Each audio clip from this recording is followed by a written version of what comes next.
Guys, welcome to my blog. So आज आपण बनवणार आहे सोयाबीनची भाजी.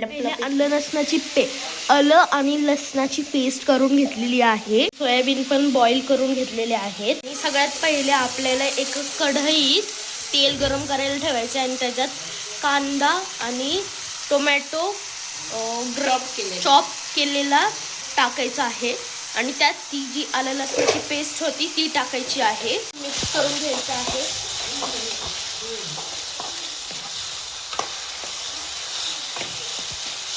मीठ टाकायचं आहे चवीनुसार. मिक्स करून घ्यायचं आहे.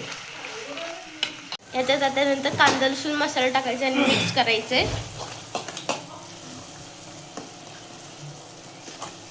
ठेवलेले सोयाबीन टाकायचे म्हणजे बॉईल केलेले. तेल सुटेपर्यंत परतून घ्यायचे आपल्याला. मिक्स करायचं आहे आपल्याला. हलकासा गरम मसाला टाकायचा आहे. तेल सुटलेलं आहे. आता कोथिंबीर टाकून घेऊ आपण. लाईक दिस गार्निशिंग.